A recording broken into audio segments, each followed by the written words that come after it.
Hey, Bryn, thank you for joining MB in Canada and in discussing the topic of academics and just studying.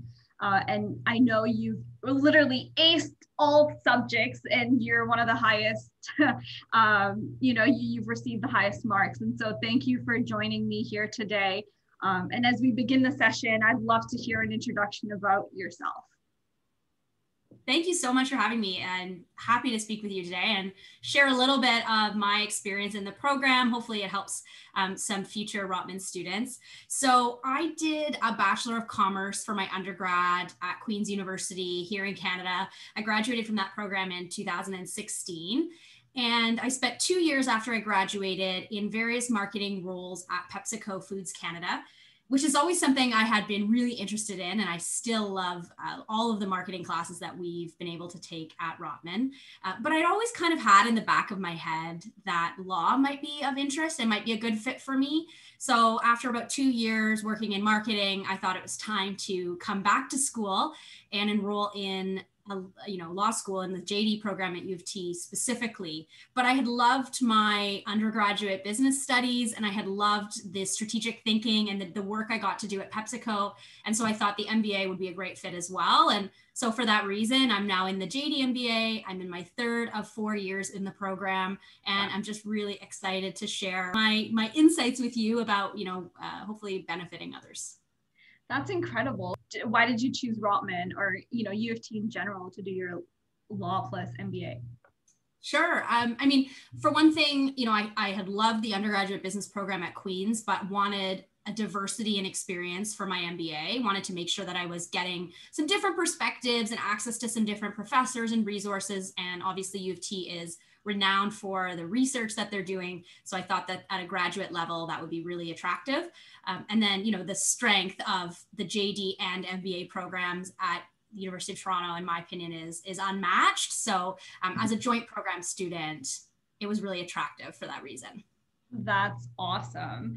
Well, let's dive into the main session, and that's how did you get an A? How did you ace all subjects at, Rotman? You're one of the highest marks, or, you've received the highest marks in all subjects. So how did you tell us the secret sauce? What was your study schedule like?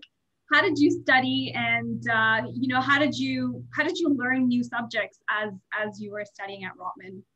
Well, if there's a secret sauce, I haven't found it. So if you find it, let me know. But, in terms of study schedule, one thing I'd say is that it definitely depended based on the term. So in different terms, your classes are different and they demand different things.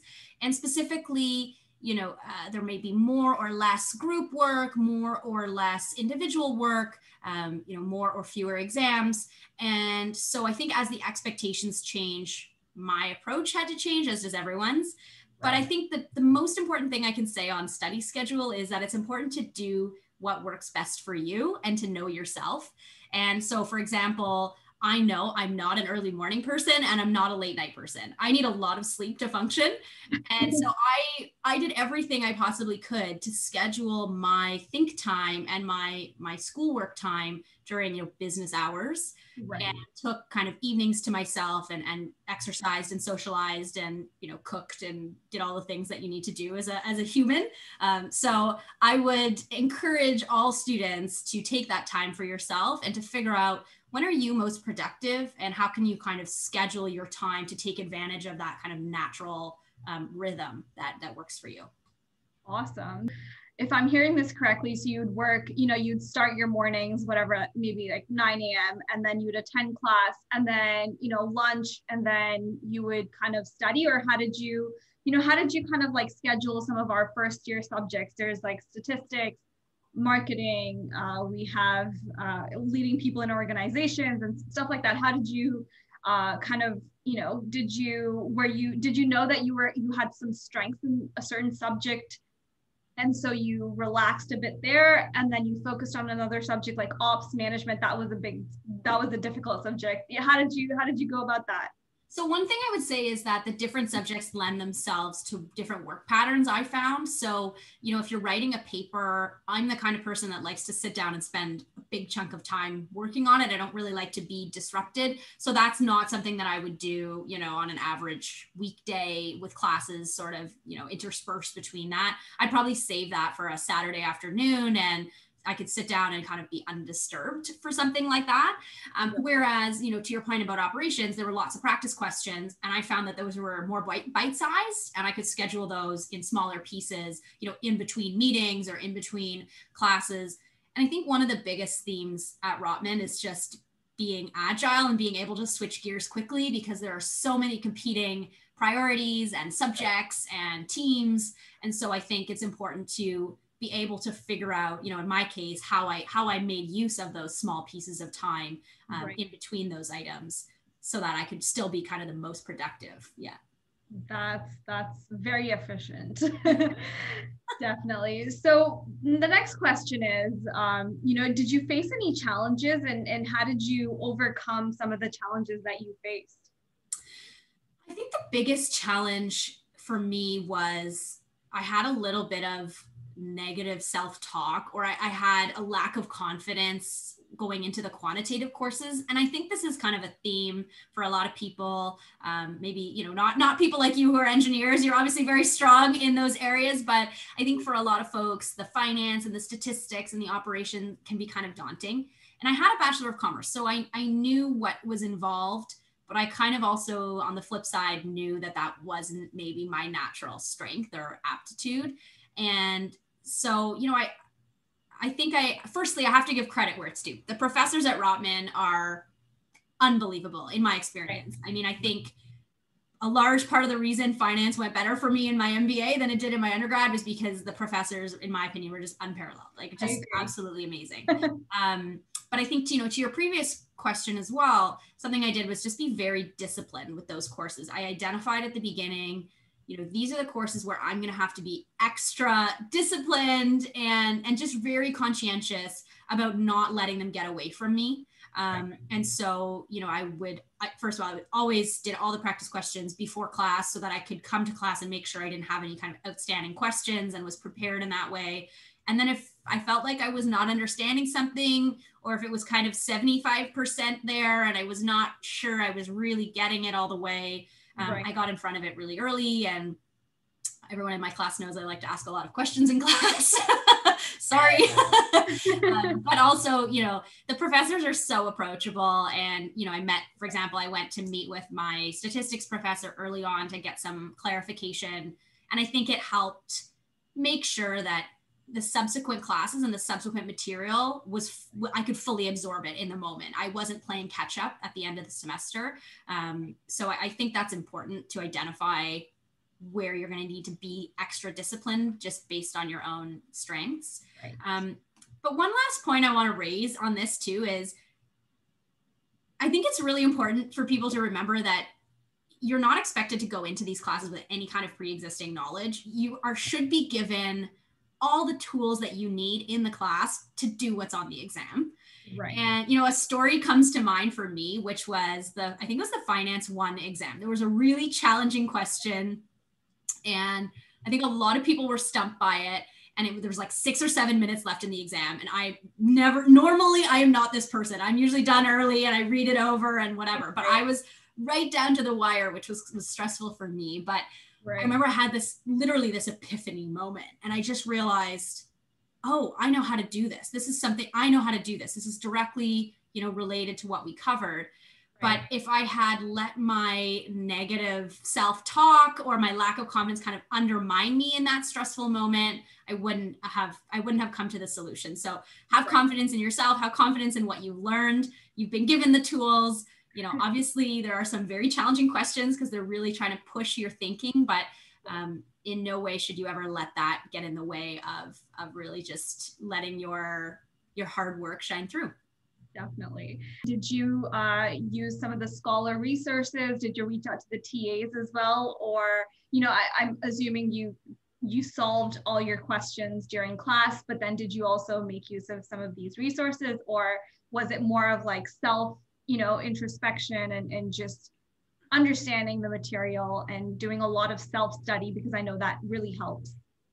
For sure. I'm more of a self-study type person, right, but not because those resources aren't helpful. I think I just maybe have a tendency, I want to try to figure it out on my own. Right. And so I probably spend more time working through something and really trying to reverse engineer, the answers we're given. Right. But if I had a question, I wasn't shy. I would find a resource. Right. I would find a scholar. I didn't attend the regular scholar sessions. A lot of students did and found them very, very helpful. But right. truthfully, because I had a background in business before, right. I think I found that my time was probably better spent specifically on the issues that I was facing in a given subject versus kind of the group method. But I think the beauty of Rotman is how many options there are to identify, where you might need some help and to get that help. And, the professors, the TAs, the scholars, even peers, everyone is just really, really helpful. And I think there's unlimited resources in that sense. Definitely. What advice would you have for, incoming students or, people who just want to ace their exams? Like, what advice would you have? Any final tips? For sure. So I think hopefully this echoes a lot of the themes that we've chatted about so far, which would be good because it would mean it all sort of hangs together. But I think firstly, it sort of touched on this before. It's all about time management. Everybody in this program is so capable and so intelligent and brings so much to the table. Right. I think those who excel are those who are able to really balance their time well and to be productive with their time. And so, basic tips, make a to-do list, have a calendar, experiment with different tools and apps that, can help you be most efficient.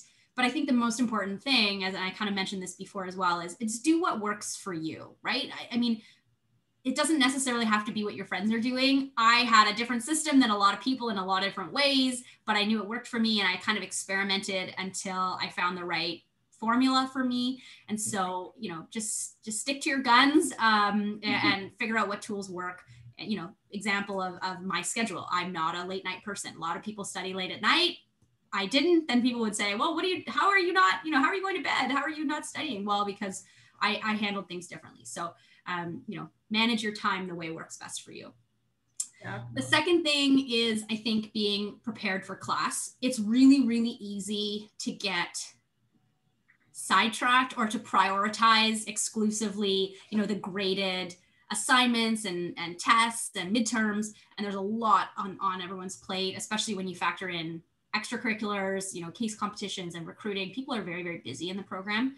Right. But I would say, don't let that come at the expense of being prepared and present in class, because that time, if you don't use class time wisely, you will have to make it up later. And that kind of brings me back to point one about time management, is that's probably not the most effective use of your time. So, do the practice questions, do the prep work, do the readings, come to class ready to use that time so that you don't have to repeat it.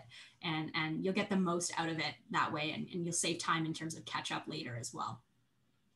And then the last point, sorry, I'm going on for a long time, but I love the program. So I have lots I want to talk about it. But the last thing is take advantage of the wonderful diversity in your teams. I mean, it's the number one thing that stands out in my mind about my first year in the program. Figure out what you can contribute to your teams and figure out what other people can contribute and make sure that you're leveraging all of that amazing expertise. There's a number of different roles to be played on any given team, and they're all valuable. So I think to the extent you can think of the MBA as, as like a team sport and not as an individual competitive endeavor, I think your experience will be a lot better. It'll be a lot more fun. You'll make a lot more friends, but also your outcomes, your academic outcomes will be a lot better because we really can all learn from each other and we can all help each other. And so I think that does not come at the expense of doing well in the program. Wow, those are some amazing tips, especially, making use of time in your class and just being prepared. That's excellent. And of course, even the diversity. Well, thank you so much for being on MBA in Canada. I'm sure a lot of the students are going to benefit from this session. So thank you so much for your time. Really appreciate it. My absolute pleasure. It's been so much fun. And I wish everyone all the best and Happy New Year. I can't wait to see what 2021 holds for all of us.